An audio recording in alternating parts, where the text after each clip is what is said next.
Aquele momento de despedida de Luiz Roberto Barroso da presidência do Supremo Tribunal Federal. Será a última sessão da corte sob o comando do ministro. O Barroso termina o mandato oficialmente na próxima segunda-feira, depois de 2 anos. E aí o ministro Edson Fachin toma posse como presidente do Supremo Tribunal Federal. Hoje, então, é sessão de despedida, mas é mais um momento dessa despedida de Barroso à frente da presidência do Supremo. É aquela despedida que vai em partes... Por etapas. Por etapas, em pílulas, né? Teve entrevista dele no Roda Viva, no começo dessa semana. Teve ontem um jantar que foi promovido por ele com a cúpula do Congresso Nacional, com ministros do Supremo Tribunal Federal, também para encerrar um ciclo dessa relação institucional no período em que ele presidiu o Supremo Tribunal Federal. E hoje vai ter a última sessão no Supremo comandada por ele. O Supremo Tribunal Federal, a gente sempre fala aqui, explica, mas é bom sempre rememorar, é formado por 3 colegiados. O plenário, com os 11 ministros do Supremo, e 2 turmas, cada uma formada por 5 ministros.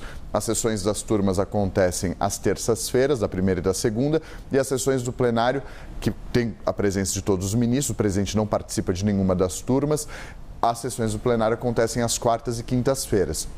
Então, justamente por isso, hoje é a última sessão plenária que vai ser comandada pelo ministro Luiz Roberto Barroso, que terá ele comandando os trabalhos dessa sessão de encerramento. Muito provavelmente vai haver um discurso, o ministro Luiz Roberto Barroso vai fazer ali o balanço da gestão dele nesses últimos 2 anos. Os ministros do Supremo ficam 2 anos na presidência da Corte, na cúpula do Poder Judiciário brasileiro.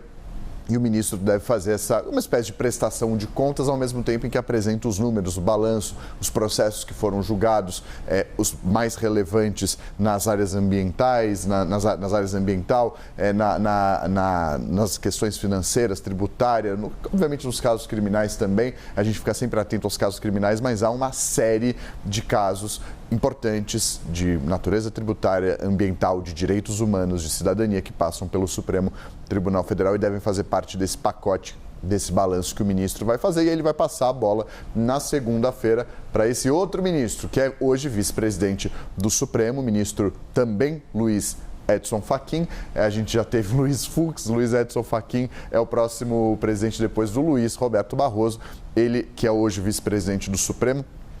Um perfil completamente diferente de Luiz Roberto Barroso, um perfil completamente diferente da maioria dos ministros do Supremo. Extremamente reservado, não frequenta eventos públicos, não frequenta, por exemplo, jantares com políticos, não participa de palestras, não participa socialmente. Ele é um juiz, muito juiz, que fica restrito aos autos, aos processos. Por muito tempo não deu entrevistas quando chegou ao Supremo Tribunal Federal, aos poucos começou a dar, mudou um pouco, se soltou um pouco mais, digamos assim, quando presidiu o Tribunal Superior Eleitoral, teve uma passagem importante pelo TSE, tem um perfil mais parecido, por exemplo, com o da ministra Rosa Weber. Os dois, inclusive, são muito próximos. Então, muda o perfil do Supremo Tribunal Federal a partir de segunda-feira e ele tem como vice-presidente o ministro Alexandre de Moraes, que aí tem um perfil também diferente deles, mas eles já fizeram essa dobradinha no TSE. Isso acontece com frequência. O TSE é uma prévia do que vai ser o mandato dos ministros no Supremo Tribunal Federal. Para a gente encerrar, Theo, hoje vamos acompanhar em detalhes o que dirá Luiz Roberto Barroso nesse balanço pessoal. Mas qual que é o balanço que você faz do que foi a presidência de Barroso no Supremo?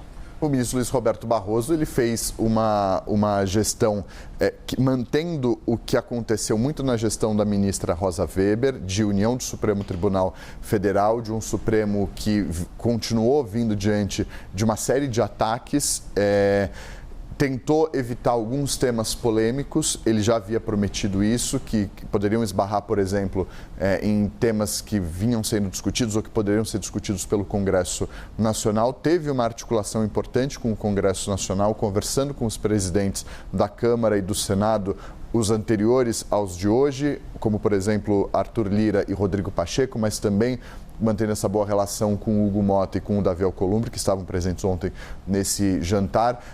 Mas também não fugiu de colocar em pauta julgamentos muito importantes.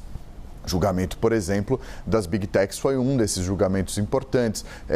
Teve presente, você vai se lembrar, no julgamento do ex-presidente Jair Bolsonaro. Não era o papel dele estar ali, mas teve essa essa mobilização para ir até o plenário do lado do presidente da primeira turma, Cristiano Zanin. Né?